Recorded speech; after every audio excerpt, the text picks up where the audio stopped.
कि यदि आपको सफल ट्रेडर बनना है तो आपको मानसिक रूप से मजबूत होना होगा। आज आप सीखेंगे ट्रेडिंग इन द जोन किताब से 6 प्रैक्टिकल लेसन्स जो मैंने सीखा है इस किताब को पढ़ने के बाद। Number 1, understand the markets uncertainty.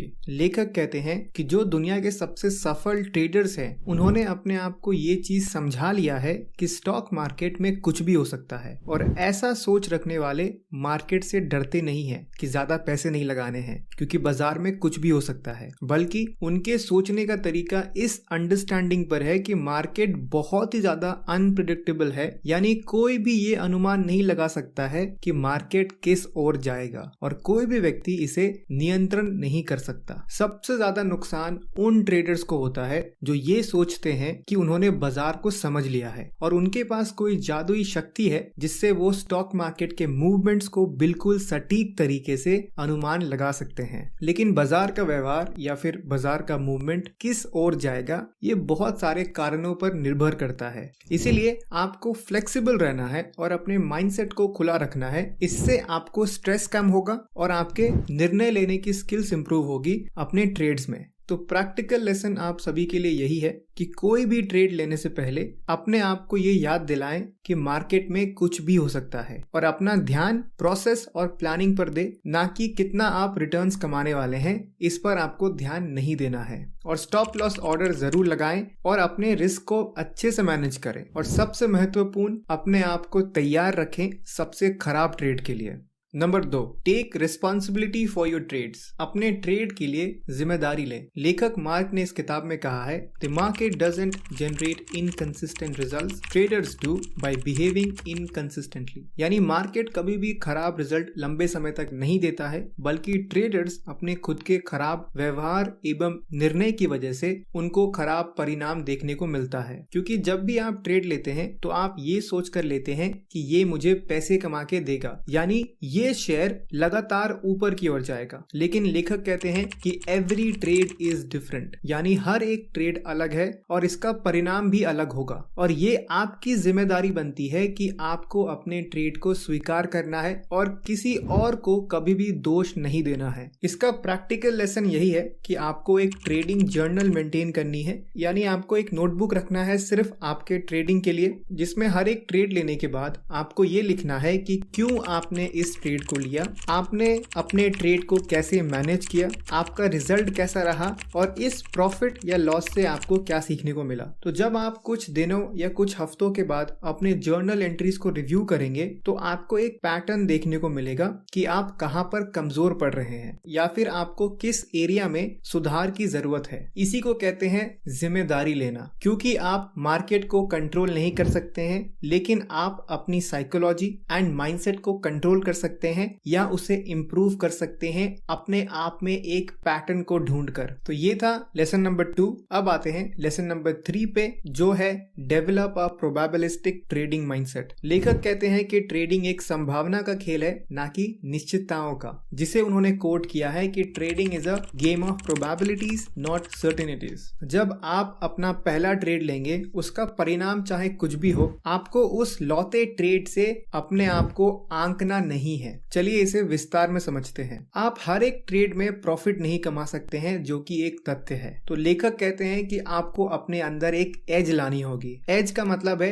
Higher chances profit कमाने की लॉन्ग टर्म में। ट्रेडर्स हमेशा 3-4 ट्रेड्स के बाद ही हार मान लेते हैं, लेकिन ट्रेडिंग में एज पाने के लिए, यानी आपके चांसेस ऑफ सक्सेस ज्यादा हो बाकी ट्रेडर से, उसके लिए आपको मार्केट को समझना पड़ेगा। सबसे पहले आपको समझना चाहिए कि प्राइस मूवमेंट, ट्रेंड्स और कैसे लेटेस्ट न्यूज स्टॉक मार्केट को प्रभावित करता है। ये पहला स्टेज आपका होना चाहिए। लेकिन इस पढ़ने और बाजार को समझने की यात्रा में अपनी पैसे ना लगाएं। उसके बाद कुछ सिंपल टेस्ट स्ट्रैटेजीज को यूज करें। जैसे एक बहुत ही स्ट्रेट फॉरवर्ड ट्रेडिंग स्ट्रैटेजी है जिसमें आप तब किसी शेयर्स में इन्वेस्ट करते हैं जब उसका प्राइस सपोर्ट लेवल को हिट करता है। जैसे ये एक उदाहरण है support level and resistance level का। तो जब आपके सिलेक्टेड कंपनी का share price price support level को हिट करता है, यानी जिस लेवल से कई बार उस कंपनी ने बाउंस बैक किया है, तब उसमें आपको पैसे डालने हैं स्ट्रैटेजी टेस्ट करने के लिए। बेटर यही होगा कि आप डेमो ट्रेडिंग अकाउंट से ट्रेड शुरू करें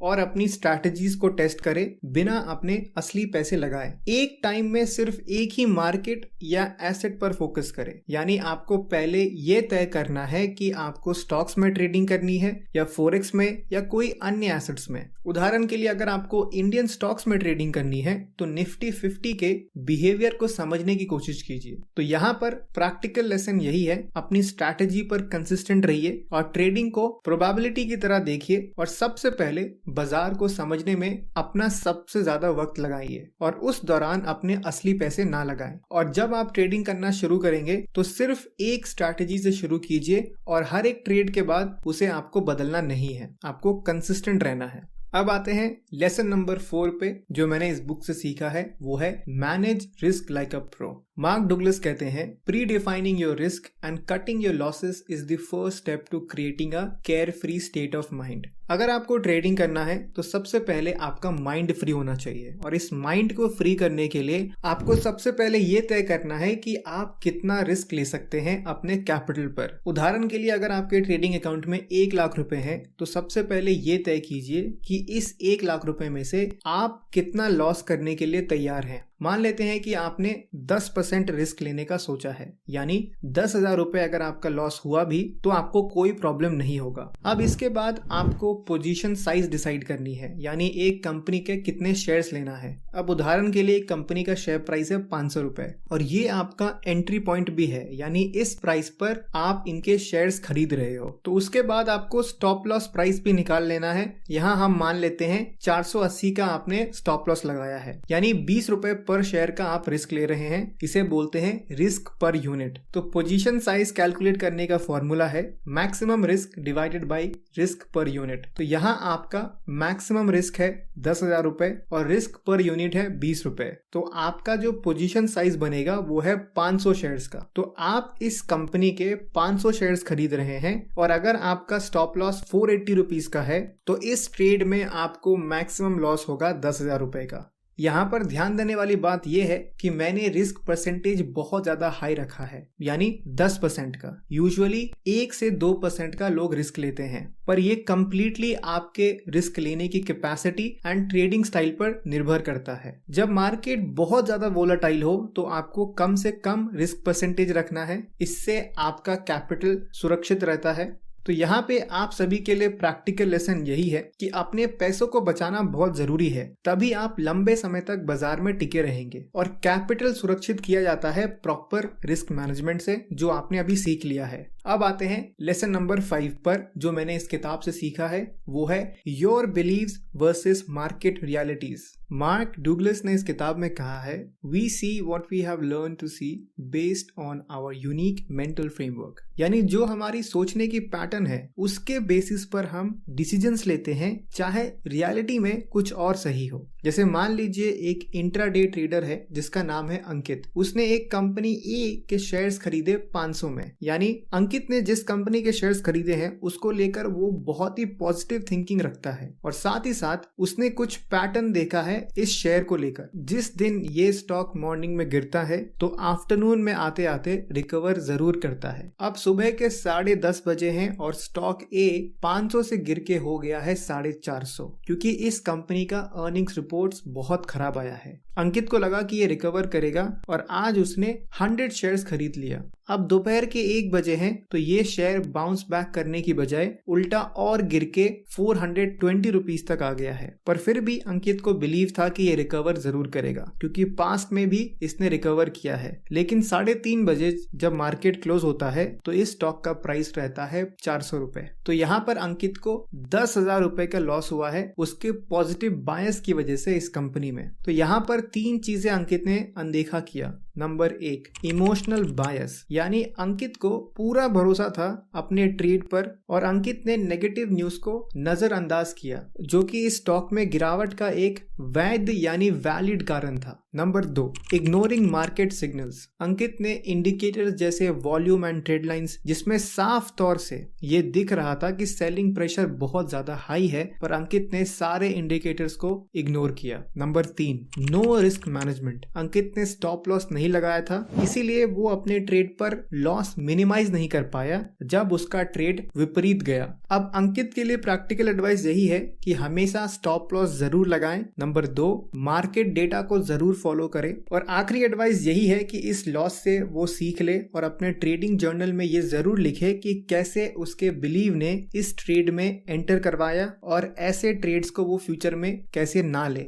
अब आते हैं लेसन नंबर 6 पर, जो कि इस वीडियो का सबसे महत्वपूर्ण पार्ट है, वो है अचीविंग द जोन। इस किताब का ये अंतिम अध्याय है जिसमें ऑथर ने बताया है कि एक ऐसे मेंटल स्टेट के बारे में जहां पर ट्रेडर्स एक जोन में होते हैं। जोन यानी जहां पर आप अपने ट्रेड्स लेते हैं बिना किसी एफर्ट और बिना किसी हेजिटेशन या इमोशनल फीलिंग्स के। जब आप जोन में होते हैं यानी ट्रेडर अपने चरम प्रदर्शन पर काम करता है, जो बाजार की गतिशीलता और उनकी ट्रेडिंग प्लान के साथ पूरी तरीके से संरेखित होता है। ये किसी भी ट्रेडर के लिए अंतिम लक्ष्य है जो निरंतरता और सफलता के लिए प्रयास करता है। तो आपका सवाल ये हो सकता है कि एक साधारण व्यक्ति कैसे इस जोन को प्राप्त कर सकता है। पहला स्ट्रैटेजी है ट्रेड लेने से पहले का दिनचर्या। प्रत्येक ट्रेडिंग सेशन से पहले खुद को मानसिक और भावनात्मक रूप से तैयार करने के लिए एक दिनचर्या विकसित करें। उदाहरण के लिए अपने ट्रेडिंग प्लान को बार बार पढ़ें, आज आपको क्या करना है, और अपने प्लान पर टिके रहें। 4 से 5 मिनट गहरी सांसें लें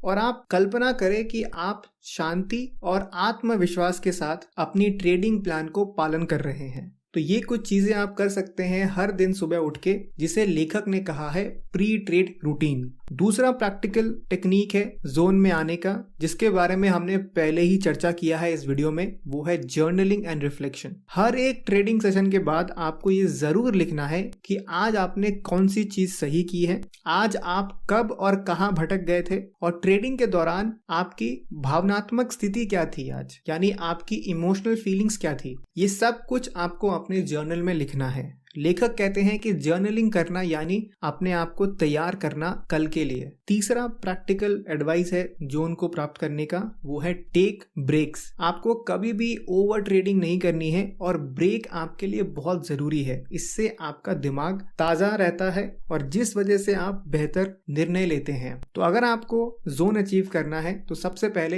अपने प्रोसेस और स्ट्रैटेजी पर भरोसा रखें।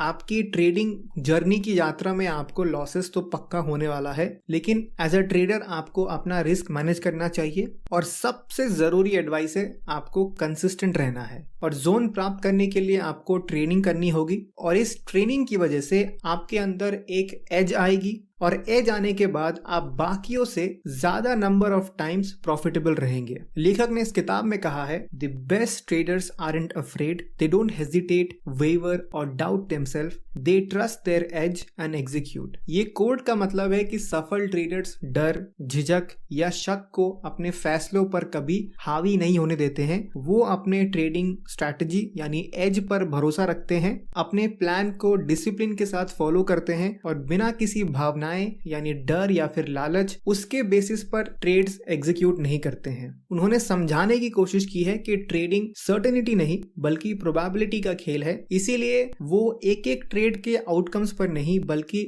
लंबे समय तक कंसिस्टेंसी बनाए रखने पर ध्यान देने को कहते हैं। तो मैंने आपको ट्रेडिंग इन द जोन पुस्तक से 6 सबसे बेस्ट प्रैक्टिकल लेसन शेयर किया है जो मैंने सीखा है इस किताब को पूरा पढ़ने के बाद। तो मिलते हैं नेक्स्ट संडे को एक और बेहतरीन ट्रेडिंग किताब की समरी के साथ।